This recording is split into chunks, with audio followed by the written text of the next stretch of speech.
Bonsoir à tous et bienvenue dans le journal du Synode depuis notre plateau installé ici à Rome. Et c'est ici que nous allons nous retrouver du lundi au samedi à 20h35 pendant les 3 semaines de ce synode ordinaire.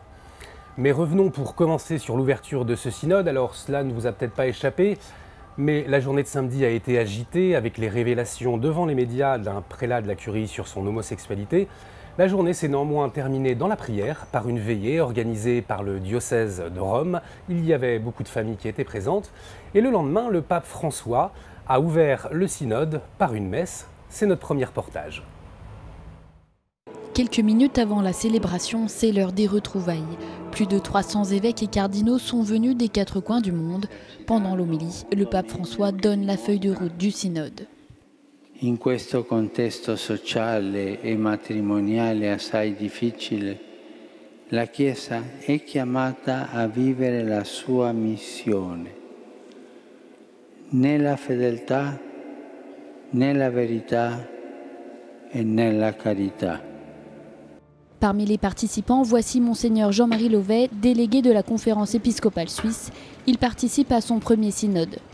J'ai beaucoup été touché par sa manière de présenter la famille, rappelant que si un couple se marie, c'est pas pour simplement être fidèle toute la vie, mais c'est pour s'aimer toute la vie. À la veille des premiers travaux et des premiers débats, l'évêque reste concentré sur sa mission. Je suis à la fois curieux et un tout petit peu soucieux de pouvoir vraiment être à l'écoute de ce que les personnes vont pouvoir apporter de leur réalité ecclésiale. Comme tous les autres pères synodaux, Monseigneur Lauvet a 3 semaines pour apporter sa voix au synode sur la famille. Alors le synode s'est ouvert ce matin à 9h avec l'office des tierces et comme vous le voyez sur ces images, les pères du synode se sont retrouvés dans une ambiance fraternelle.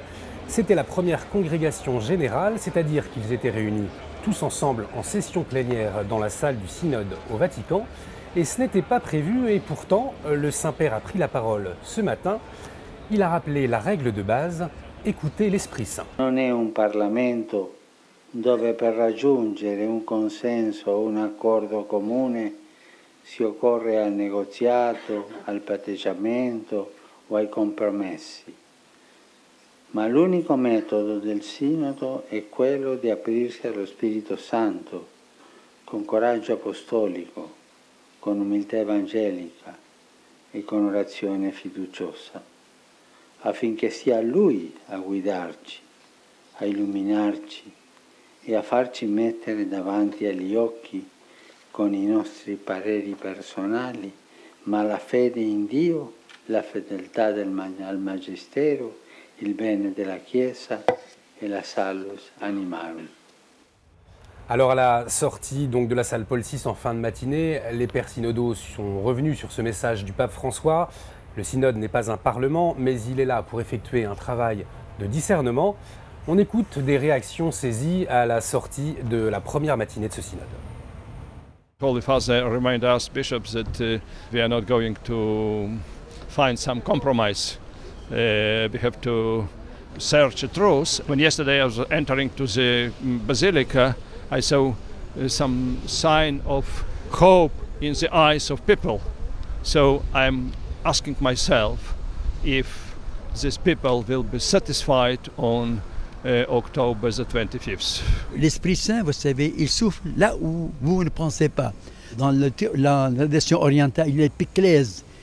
Donc il vous change vos idées, il vous donne une pensée pour l'actuel, pour les personnes dans telle ou telle difficulté. Et justement, le point sur lequel le synode est appelé à exercer son discernement, c'est la manière pour l'Église d'accompagner les familles. Le cardinal Schönborn et le cardinal Ouellet en discutaient hier sur ce plateau, vous l'avez peut-être vu, on en regarde un extrait. Non seulement les familles en difficulté ont besoin d'attention, mais toutes les familles ont besoin d'attention. Toutes les familles sont devenues fragiles. Ouais. Je rencontrais quelqu'un cet été, 65 ans, qui m'avait raconté un peu la difficulté de son fils, dont 35 ans, dont le mariage était chambranlant. Et il me disait, mais mon propre mariage à moi est fragile. Et je vous invite à y réfléchir. parce que c'est vraiment l'ensemble de la culture qui ne favorise pas tellement la famille, et c'est pourquoi le message de l'Église est tellement prophétique sur ce sujet. Et c'est pour ça, je crois, un mot clé du pape François, justement pour ce que vous venez de dire, de transposer dans la vie pratique pastorale de l'Église l'enseignement de Vatican II, c'est le mot accompagner. Parce que, comme l'avait déjà dit Saint Jean-Paul II, dans Familiaris Consortio, il y a un cheminement, et il y a un cheminement vers la sainteté. Les saints ne tombent pas du ciel tout frais, tout moulu. Il faut y cheminer, il faut y arriver. Et le mariage, nous croyons que c'est un sacrement, le mariage est un chemin de sainteté, mais justement un chemin qui a besoin d'accompagnement. Alors bien entendu, vous pouvez retrouver l'intégralité de cet entretien sur notre site www.ktotv.com. En tout cas, une chose est claire, ce synode n'est pas fait pour changer la loi de l'Église. Et face aux médias du monde entier, depuis la salle de presse du Saint-Siège, le cardinal 23, président délégué du synode, n'a pas laissé de place au doute. On l'écoute. Si vous êtes venu à Rome avec l'idée que vous alliez repartir avec un changement spectaculaire de la doctrine de l'Église, vous allez être déçus.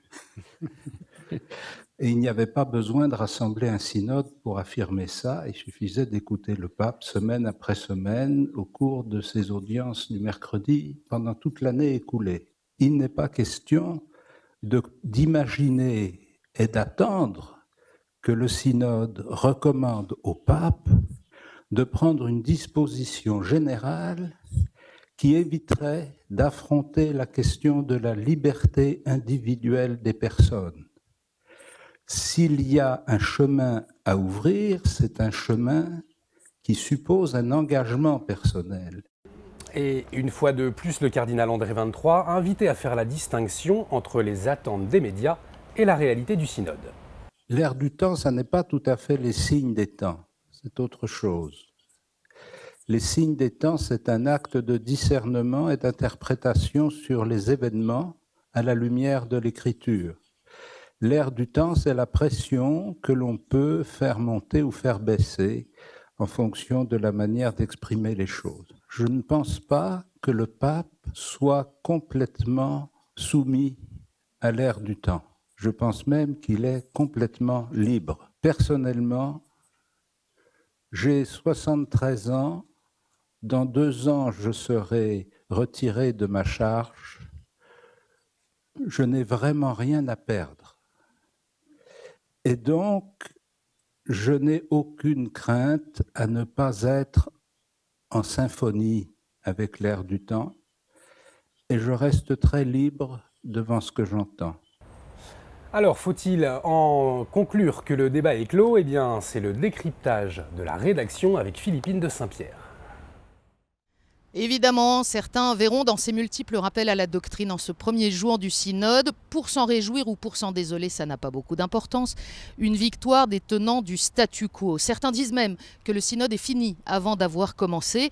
C'est parler bien vite, sans doute beaucoup trop vite, et c'est oublier que dès l'origine de la démarche proposée par le pape François, il s'agit d'un synode pastoral. En fait, s'il y a une mise à jour à attendre, c'est plutôt celle de la Constitution Gaudium et Spes. Vous savez, ce texte de Vatican II sur les rapports entre l'Église et les hommes de ce temps, ce texte pastoral et non dogmatique, et qui commençait par ces mots: les joies et les espoirs, les tristesses et les angoisses des hommes de ce temps, les pauvres surtout, et tous ceux qui souffrent, sont les joies et les espoirs, les tristesses et les angoisses des disciples du Christ, et rien de ce qui est vraiment humain ne leur est étranger.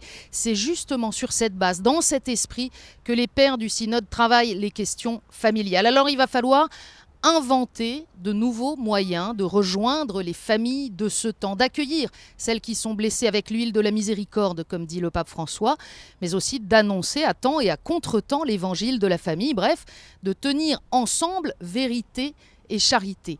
Cela va demander de l'audace, de la franchise, le pape l'a souligné, parce qu'il n'y a pas de réponse mécanique dans le domaine pastoral, mais l'enjeu est crucial pour que précisément l'Église déploie pleinement sa mission en mettant les familles au cœur de sa vie et de son annonce.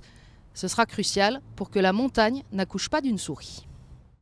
Merci Philippine. Voilà, tous les soirs, vous pouvez retrouver un billet de la rédaction dans le journal du Synode. En tout cas, voilà ce qu'il fallait retenir pour aujourd'hui. Demain matin, c'est la 3e congrégation générale. Demain après-midi, les évêques vont se répartir en groupes de même langue, mais bien sûr, tout cela, nous allons en reparler demain. D'ici là, je vous souhaite une excellente soirée sur KTO. Vous pouvez retrouver cette émission sur le site www.ktotv.com. À demain, même lieu, même heure.